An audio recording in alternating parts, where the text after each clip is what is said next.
Boa noite, pessoal.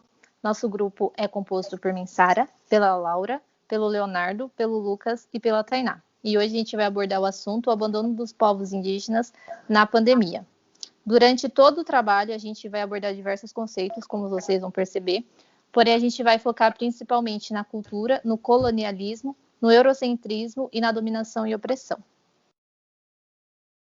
Bem, desde o início da pandemia, o Covid ele atingiu a todos do mundo, mas fica nítido que houve distinções entre países, regiões, classes sociais, cor e raça. O Brasil, ao longo da pandemia, ele acabou se tornando uma figura, uma das nações mais afetadas pela pandemia. E entre os povos indígenas, sendo eles da cidade ou os de aldeia, eles têm um nível de mortalidade 150% maior do que o do restante da população. A gente sabe que durante toda a história, as doenças do homem branco, ela afeta, né? Ela dissemina a população indígena. E o Covid não está sendo diferente, principalmente porque agora os índios eles não estão lutando somente contra o vírus, mas estão lidando também com um inimigo mortal, que é a precariedade na saúde. Bem, segundo a Articulação dos Povos Indígenas do Brasil, que foi um dos sites onde a gente pegou informações sobre esse assunto, há dois fatores primordiais que fazem com que o Covid ele se torne prejudicial aos índios. A gente pode destacar relacionado à cultura, porque, como a gente sabe, é um conjunto de comportamentos e símbolos e formas de ser de um povo. E os indígenas, eles vivem dentro de aldeias, eles vivem em comunidade, então eles têm muito contato físico um com o outro. Certamente eles vivem em aglomeração. Então fica muito mais fácil se caso alguém da aldeia saia, vá para a cidade e volte, traga esse vírus para eles. Além disso, o segundo fator que a gente pode destacar seria a vulnerabilidade do vírus, porque muitos indígenas, principalmente os de aldeia, eles foram excluídos da campanha de campanhas de vacinação. E outro fator também que a gente vai abordar durante o trabalho e que pode ser e que auxilia para que os índios se prejudiquem pelo Covid é o fator político, a negligência política. Bem, e como forma de se proteger, os índios eles vêm tomando atitudes autônomas para tentar prevenir o progresso do vírus dentro das comunidades. A gente pode destacar, por exemplo, os medicamentos locais, então eles estão usando as suas formas medicinais para estar aliviando as dores e os sintomas do vírus. Eles estão fazendo a restrição das aldeias, então eles mesmos estão proibindo pessoas de irem até a aldeia, as pessoas de saírem da aldeia, então está sendo uma coisa mais autônoma, sem muito, como eu posso dizer, sem muita interferência do governo.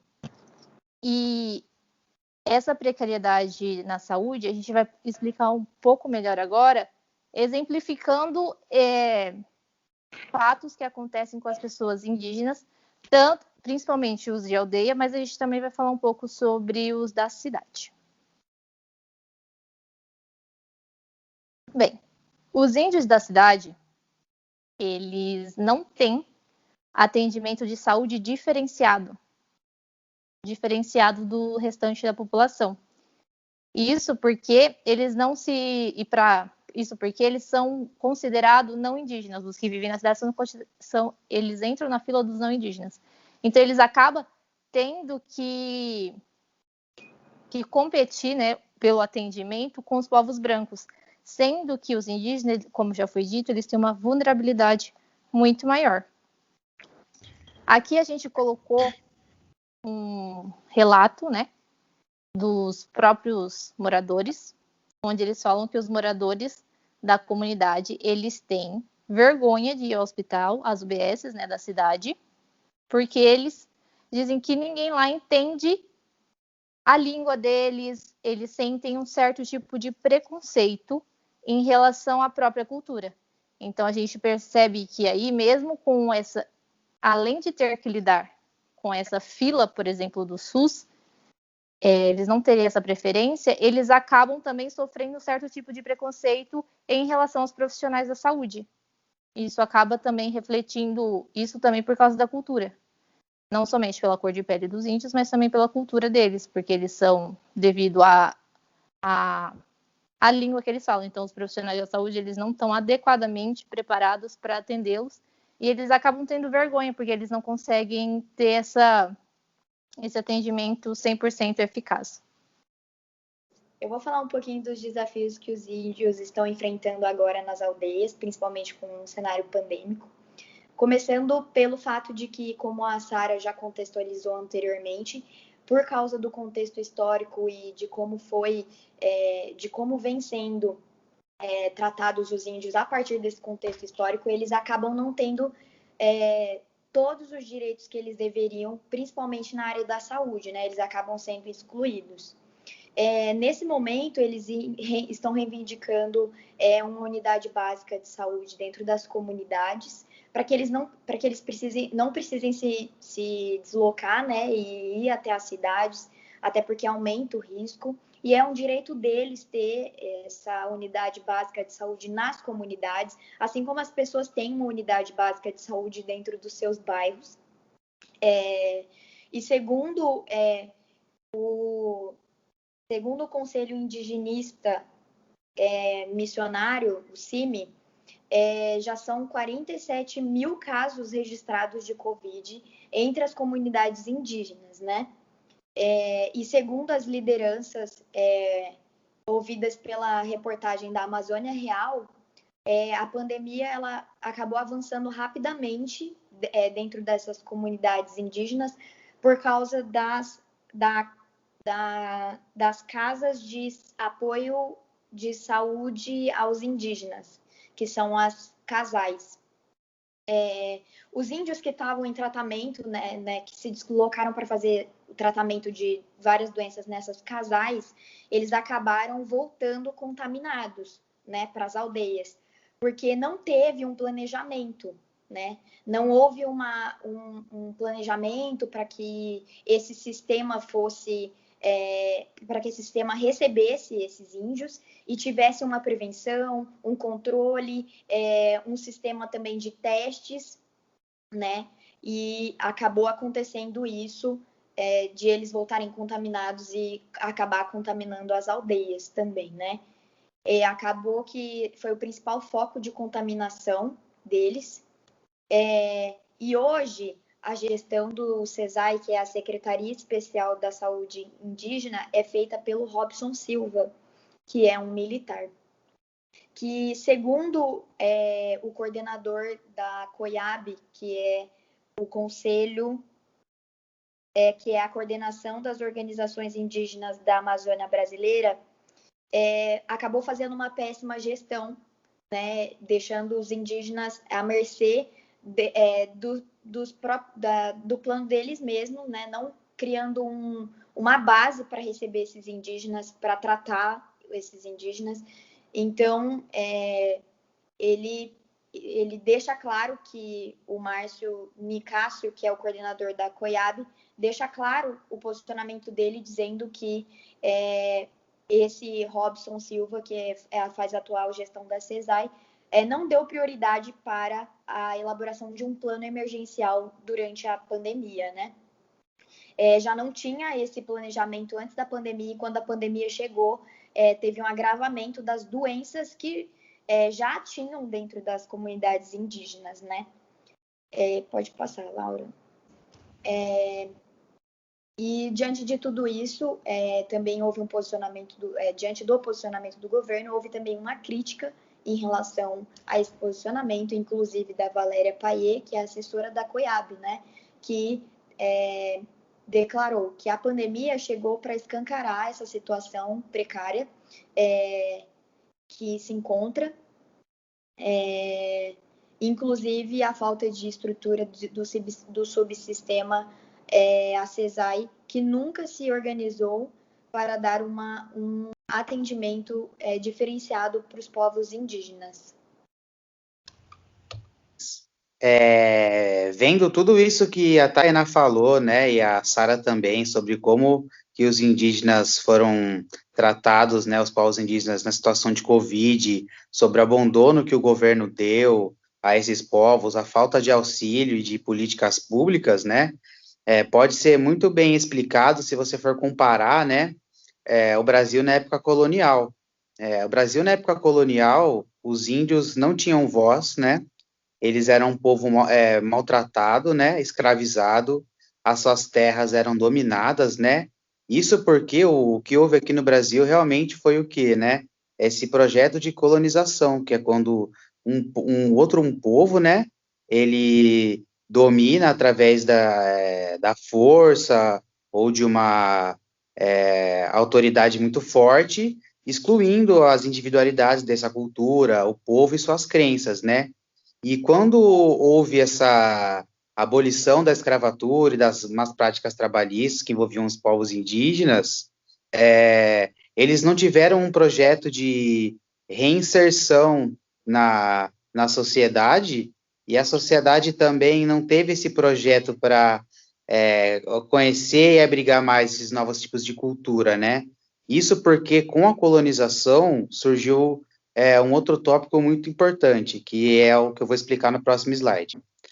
Como eu estava dizendo, a colonização e o colonialismo, né, que teve aqui no Brasil, ele gerou essa visão, né, e esse pensamento eurocêntrico, né, ou eurocentrismo. O eurocentrismo é uma dos principais coisas que ele possui, né, as principais mazelas que ele causa é justamente um povo achar que a cultura branca ou a cultura europeia se sobressai diante as outras culturas, né? E a gente vê que, por exemplo, no governo Bolsonaro acontece muito esse tipo de coisa, né? Porque ele saiu de acordos que protegem o meio ambiente e os povos indígenas, ele saiu de acordos que fiscalizam o que está acontecendo nessas terras. Então, você vê que a atual situação que a gente vive realmente são as mazelas que acontecem hoje, principalmente no Covid, são trazidas desde do colonialismo, né? E com essa visão eurocêntrica. Então, no caso do Covid, né, das situações indígenas, você vê que o descaso das políticas públicas, a exclusão da voz desse povo, a reinserção deles numa sociedade ativa, faz com que aconteça esses tipos de tragédia, como várias mortes em aldeias indígenas, né? Um grande exemplo também que a gente pode ver falando dos indígenas falando dos povos Yanomami, né? Está acontecendo uma guerra no território desse povo indígena, onde os garimpeiros eles estão matando milhares de índios, todo dia uma guerra, justamente por conta desse domínio de território, né? Dessa dominação que ainda os índios vêm sofrendo hoje, né? E que se a gente não levar a sério todas essas questões sobre como olhar para a nossa cultura, porque o indígena faz parte de uma das três principais matrizes que formam a cultura brasileira, né? O nosso ethos, que é a cultura europeia, né? A africana e a indígena. Se a gente não levar em conta as atuais ações que o governo Bolsonaro está dando para esses povos e a atual circunstância, a seriedade da seriedade está acontecendo com eles, nós perdemos sério risco de extinguir uma das nossas matrizes, né? Assim como países como Estados Unidos ou Canadá também já extinguiram, né? Quase nula a população indígena nesses países, né? Bom, como já foi dito, né? A pandemia deixou ainda mais explícito como a situação indígena é precária no Brasil, que isso acontece por negligência do Estado, e deixa em evidência também a dominação e opressão que sempre ocorreu no nosso país em relação às minorias, né? Esse descaso perante aos povos indígenas reforça o racismo estrutural presente na nossa sociedade desde a colonização, que a gente também pode perceber que os indígenas não são ouvidos nem pelo Estado e nem pela própria população brasileira, né? Que que ainda meio que cultua essa visão eurocêntrica e não reconhece a importância dos povos para o país como parte das 3 matrizes étnicas que formam o povo brasileiro, né? E por eles serem um povo sem voz social, eles nunca conseguiram exercer de fato os seus direitos merecidos na sociedade, já que eles a gente nem pode considerar que eles estejam inseridos na sociedade, porque o descaso perante esses povos é muito grande. A gente quase não vê intervenções feitas para o bem desses povos, principalmente no atual governo, e muitas vezes parece que a vontade do governo é justamente disseminar a população indígena para que eles possam tomar parte das terras dos índios, né? O que reforça a estrutura do colonialismo que ainda está presente na nossa sociedade. E como disse a Valéria Payet também, infelizmente a gente se deparou com essa situação que parecia ou parece que a intenção é que de fato a doença chegue às comunidades e contamine. É uma verdadeira política de genocídio. E ainda assim, tudo isso que vem acontecendo, que já foi falado anteriormente, é só a ponta do iceberg para os indígenas.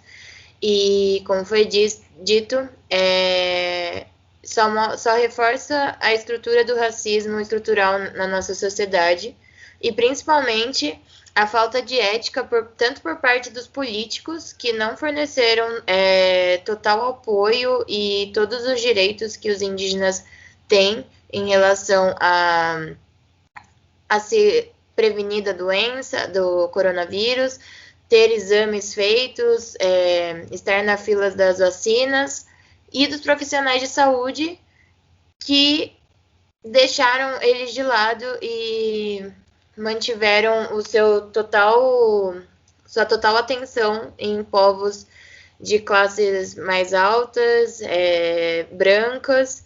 Então, por conta disso, os indígenas, a gente quer deixar claro que os indígenas também são pessoas, e assim como os homens brancos da sociedade, eles merecem ter seus direitos à saúde garantidos. E todo esse nosso projeto, a gente mostra como a gente vive num país que o preconceito é muito grande, principalmente com essas classes que são menores no país e não têm total direito e proteção do governo. É isso, muito obrigada.